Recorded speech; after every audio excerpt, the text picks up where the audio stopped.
देखिए, चूरन वाला चूरन मुफ्त में दे देता था, है ना। कब? जब वह चाहता था कि उसे इतना प्राप्त हो चूरन बेचने पर, तो वो उसे जितना प्राप्त करना चाहता था, वह मिलने के बाद वह चूरन बच्चों को मुफ्त में दे देता था। और तो नहीं, लेकिन इतना मुझे निश्चय मालूम होता है कि इन चूरन वाले भगत जी पर बाजार का जादू नहीं चल सकता। कहीं आप भूल न कर बैठिएगा, इन पंक्तियों को लिखने वाला मैं चूरन नहीं बेचता हूँ। जी नहीं, ऐसी हल्की बात भी ना सोचिएगा। यह समझिएगा कि लेख के किसी भी मान्य पाठक से उस चूरन वाले को श्रेष्ठ बताने की मैं हिम्मत कर सकता हूँ। क्या जाने उस भोले आदमी को अक्षर ज्ञान तक भी है या नहीं, और बड़ी बातें तो उसे मालूम क्या होगी, और हम आप न जाने कितनी बड़ी बड़ी बातें जानते हैं।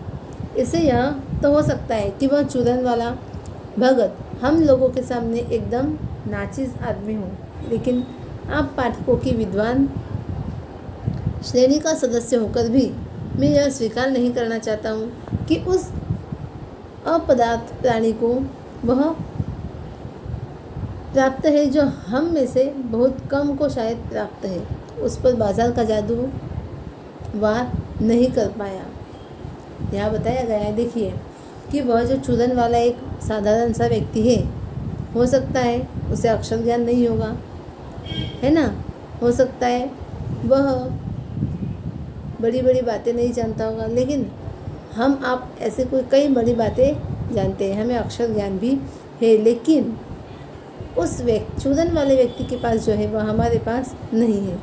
उस पर बाजार का वार या उस पर जो बाजार का जादू है वह वार नहीं कर सकता है, और शायद ऐसा बहुत कम लोगों को ही मिलता है। माल बिछा रहता है और उसका मन अडिग रहता है, पैसा उससे आगे होकर भीख तक मांगता है कि मुझे लो, लेकिन उसके मन में पैसे पर दया नहीं समाती। वह निर्मम व्यक्ति पैसे को अपने आहत गर्व में बिलखता ही छोड़ देता है। ऐसे आदमी के आगे क्या पैसे की व्यंग शक्ति कुछ भी चलती होगी? क्या वह शक्ति कुंठित रहकर सलज्ज ही न हो जाती होगी? पैसे की व्यंग शक्ति की सुनिए, वह दारुण है। मैं पैदल चल रहा हूँ कि पास ही धूल उड़ाती निकल गई मोटर। वह क्या निकली मेरे कलेजे को कौनती एक कठिन व्यंग की लीक ही आग से पार हो गई, जैसे किसी ने आंखों में उंगली देकर दिखा दिया हो कि देखो उसका नाम है मोटर और तुम उससे वंचित हो। यह मुझे अपनी ऐसी विडंबना मालूम होती है कि बस पूछिए नहीं। मैंने सोचा को हो आता हूँ कि हाय, यही माँ बाप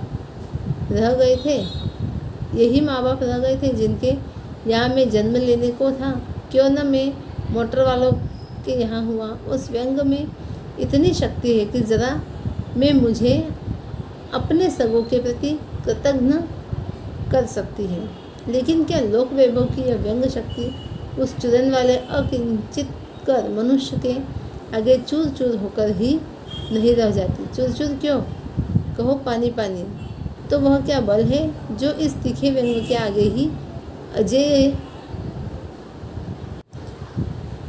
ही नहीं रहता, बल्कि मानो उस व्यंग की क्रूरता को ही पिघला देता है। अब यहाँ पर कुछ ऐसा बताया गया है कि भाई वो जो चूरन वाला व्यक्ति था उस पर बाजार का जो जादू है वार नहीं कर सकता था। क्यों? क्योंकि उसकी जो इच्छाएं थी वो लिमिटेड थी, है ना। आगे देखेंगे, यहाँ पर बताया गया है और कि एक मोटर गाड़ी जो है वह सामने से अगर जाएगी, कीचड़ हमारे ऊपर उड़ा देगी, तो वह हम क्या सोचेंगे, भाई ये भी एक चीज़ है, कार, यह हमें बता रही है ना, जो मेरे पास नहीं है, ऐसा हम महसूस करेंगे। या एक कोई साधारण सा आदमी जिसके सामने से कोई नई वस्तु जाए तो वो क्या महसूस करेगा कि यह चीज़ ऐसी होती है और यह मेरे पास नहीं है। लेकिन उस चूरन वाले व्यक्ति पर ऐसी बातें किसी भी प्रकार की जो कि नई है, लेकिन उस पर उसका असर नहीं होता है। आगे देखते हैं।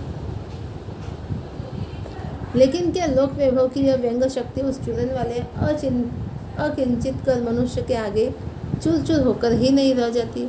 चूर चूर क्यों? कहो पानी पानी, मतलब कि उसके सामने ये सारी चीज़ें क्या हो जाती है? बेकार हो जाती है, पानी पानी हो जाती है। तो वह क्या बल है जो इस तीखे व्यंग के आगे ही अजेय ही नहीं रहता, बल्कि मानो उस व्यंग की क्रूरता को ही क्या कर दे रहा है? पिघला देता है। उस बल को नाम जो दो, पर वह निश्चय उस तल की वस्तु नहीं है जहाँ पर संसारी वैभव फलता फूलता है। वह कुछ अपर जाति का तत्व है। लोग स्पिरिचुअल कहते हैं, आत्मिक, धार्मिक, नैतिक कहते हैं। मुझे योग्यता नहीं कि मैं उन शब्दों में अंतर देखूं और प्रतिपादन करूं। मुझे शब्द से सरोकार नहीं, मैं विद्वान नहीं कि शब्दों पर अटकूं, लेकिन इतना तो है कि जहाँ तृष्णा है, बटोर रखने की स्पृहा है, वहाँ उस बल का बीज नहीं है। बल्कि यदि उसी बल को सच्चा बल मानकर बात की जाए तो कहना होगा कि संचय की तृष्णा और वैभव की चाह में व्यक्ति की निर्बलता ही प्रमाणित होती है। देखिए, अब यहाँ एक वास्तविक बात कही गई है कि मनुष्य के सामने अगर बहुत सारी चीज़ें रख दी जाए, है ना, उसकी तृष्णा इतनी ज़्यादा है कि वो क्या करना चाहता है? हर चीज़ को बटोर के रखना चाहता है। वहाँ पर उस बल का बीज नहीं है। बल्कि यदि उस बल को सच्चा बल मानकर बात कही जाए तो संचय की तृष्णा और वैभव की जो चाह है में व्यक्ति की निर्बलता ही क्या होगी? प्रमाणित होगी। मतलब यहाँ पर क्या साबित होगा कि भाई मनुष्य कैसा है? निर्बल प्राणी है। क्यों? क्योंकि उसकी इच्छाएं अनंत है और वह सभी कुछ पाना चाहता है। आगे देखिए, निर्बल ही धन की ओर झुकता है, वह अबलता है। वह मनुष्य पर धन की ओर, चेतन पर जड़ की विजय है। मतलब एक जागृत मनुष्य के लिए यह सारी चीज़ें क्या है? व्यर्थ है। उसके लिए यह सारी चीज़ें जड़ है। एक चेतन के लिए, मतलब जो मनुष्य धन की ओर जो चेतन है वह कैसा है? वह जड़ की ओर विजय है। मतलब वह इन चीज़ों से क्या कर सकता है कि जीत हासिल कर सकता है। आगे देखते हैं। एक बार चूरन वाले भगत जी बाजार चौक में दिख गए। मुझे देखते ही उन्होंने जय जय राम किया। मैंने भी जय जय राम कहा। उनकी आंखें बंद नहीं थी और न उस समय वह बाजार को किसी भांति कोस रहे मालूम होते थे। राह में बहुत लोग, बहुत बालक मिले जो भगत जी द्वारा पहचाने जाने के इच्छुक थे। भगत जी ने सबको ही हंसकर पहचाना, सबका अभिवादन लिया और सबको अभिवादन किया। इससे तनिक भी यह तय नहीं कहा जा सकेगा कि चौक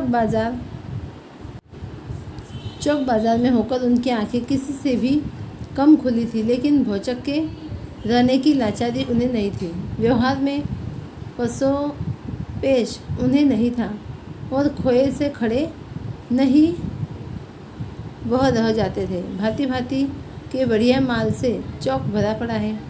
उस सबके प्रति अप्रीति इस भगत के मन में नहीं है, जैसे सब समूचे माल के प्रति भी उनके मन में आशीर्वाद हो सकता है। विद्रोह नहीं, प्रसन्नता ही भीतर है, क्योंकि कोई रिक्त भीतर नहीं है। देखता हूँ कि खुली आँख, तुष्ट और मग्न वह चौक बाजार में से चलते चले जाते हैं। राह में बड़े बड़े फैंसी स्टोर पड़ते हैं, पर पड़े रह जाते हैं। कहीं भगत नहीं रुकते हैं तो एक छोटी पंसारी की दुकान पर रुकते हैं। वहाँ दो चार अपने काम की चीज़ें ली और चले आते हैं। बाजार से हठपूर्वक विमुखता उनमें नहीं है। लेकिन अगर उन्हें जीरा और काला नमक चाहिए तो सारे चौक बाजार की सत्ता उनके लिए तभी तक उपयोगी है जब तक वहाँ जीरा मिलता है। ज़रूरत भर जीरा वहाँ से ले लिया कि फिर सारा चौक उनके लिए आसानी से नहीं कि बराबर हो जाता है।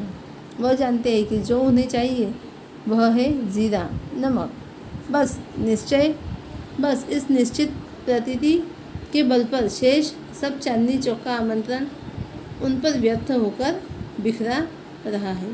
चौक की चांदनी दाएं बाएं भूखी फैली रह जाती है। अब देखिए, यहाँ भगत जी के बारे में बताया है कि भगत जी जो चूरन बनाते थे उसके लिए उन्हें क्या करना होता था, नमक और ज़ीरे की आवश्यकता होती थी। अब जब वह नमक और ज़ीरा खरीदने अगर बाज़ार जाते थे तो उनके लिए पूरा बाज़ार कैसा था, बाज़ार की ओर वह विमुख होते हुए केवल अपने लक्ष्य की ओर जाते थे। मतलब कि केवल पंसारी की दुकान पर उन्हें अपनी ज़रूरत की चीज़ें मिल जाती थी तो केवल वह सिर्फ उसी दुकान पर जाकर अपना सामान लेकर लौट आते थे।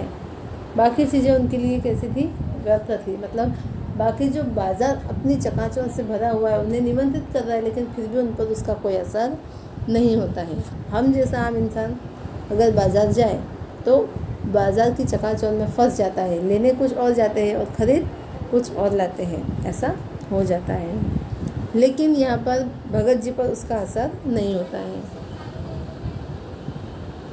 अब देखिए, यहाँ पर बताया है आगे कि यह मुझे ज्ञात होता है कि बाज़ार को सार्थकता भी वही मनुष्य देता है जो जानता है कि वह क्या चाहता है, और जो नहीं जानते कि वे क्या चाहते हैं अपनी परचेसिंग पावर के गर्भ में अपने पैसे से केवल एक विनाशक शक्ति, शैतानी शक्ति, व्यंग की शक्ति ही बाज़ार को देते हैं। न तो वे बाज़ार से लाभ उठा सकते हैं और न बाज़ार को सच्चा लाभ दे सकते हैं। अब यहाँ पर इन्होंने कहा है कि भाई जिस प्रकार से यहाँ भगत जी के बारे में बताया है कि उन्हें जो चीज़ चाहिए होती है वो केवल उसी को खरीद कर लौट आते थे, दूसरी ओर वो देखते भी नहीं थे। ठीक उसी प्रकार से मनुष्य बाज़ार की सार्थकता को तभी साबित कर सकता है या बाज़ार को तभी सार्थक बना सकता है जब वह यह जाने कि वह क्या खरीदने के लिए बाज़ार जा रहा है या फिर उसे क्या खरीदना है, और वह उसी चीज़ को लेते हुए घर लौट आए। तो यह क्या है, यह बाज़ार की सार्थकता को वास्तविकता में बदल रहा है। लेकिन अगर परचेसिंग पावर के घमंड में आकर कोई केवल अगर बाज़ार जाता है तो वह केवल क्या कर रहा है, एक विनाशक शक्ति या व्यंग की शक्ति ही बाज़ार को देता है। न तो वे बाज़ार से लाभ, ऐसे लोग ना ही बाज़ार से लाभ उठा सकते हैं और ना ही बाज़ार को सच्चा लाभ दे सकते। वे लोग बाज़ार का क्या कर रहे हैं, बाज़ारूपन बढ़ाते हैं, जिसका मतलब है कि कपट बढ़ाते हैं। कपट की बढ़ती का अर्थ परस्पर में सद्भाव की घटी। इस सद्भाव के ह्रास पर आदमी आपस में भाई भाई और सुहृद और पड़ोसी फिर रह ही नहीं जाते और आपस में कोरे ग्राहक और बेचक की तरह व्यवहार करते हैं, मानो दोनों एक दूसरे को ठगने की घात में हो।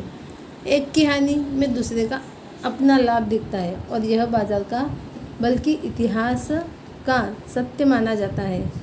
भाई यह सच है कि जब मनुष्य बाज़ार जाता है तो वो बाज़ार की चकाचौंध में फंस जाता है और उसकी इच्छाएं जो है वह क्या होने लगती है, बढ़ जाती है, और वह वस्तुओं को पाने की लालसा में क्या करता है, अधिक कीमत दे देगा, या फिर जो बेचने वाला जो है वह क्या करेगा, वस्तु को कम दाम में बेच देगा। तो इस प्रकार से बाज़ार की जो सार्थकता है ना, वह साबित नहीं होती है, बल्कि इससे क्या फैल रहा है, अविश्वास, घूसखोरी, लूटपाट, इस प्रकार की चीज़ों को बढ़ावा मिलता है।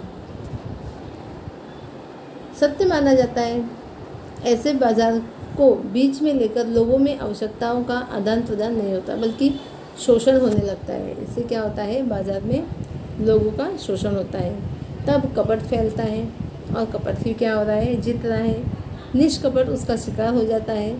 ऐसे बाज़ार मानवता के लिए क्या कर रहे हैं, एक बड़ी समस्या उत्पन्न कर रहे हैं।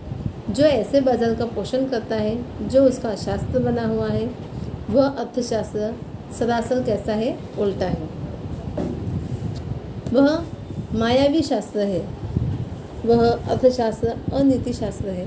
अब यहाँ पर लेखक ने यहाँ क्या बताया है कि ऐसा शास्त्र जो बाजार की सार्थकता को क्या कर रहा है, प्रकट नहीं कर रहा है ना। बाजार में जिसकी वजह से क्या बढ़ रही है, कपट फैल रहा है, बाजार में लोग इसके शिकार हो रहे हैं, बाजार के लिए समस्याएं खड़ी हो रही है।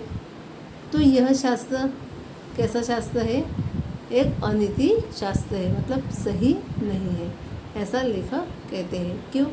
क्योंकि लोग अपनी इच्छाओं को लोग अपनी क्या कर रहे हैं, बाजार के चकाचौंध में फंसकर अपनी इच्छाओं को बढ़ा रहे हैं और कई ऐसी बिन ज़रूरी चीज़ों को खरीदते हैं जिसकी उसे आवश्यकता नहीं होती है। तो ये चैप्टर यही समाप्त होता है। इसके दोनों पार्ट आपको अच्छे से सुनने हैं और वीडियो को सुनते हुए चैप्टर लर्न करना है। Thank you.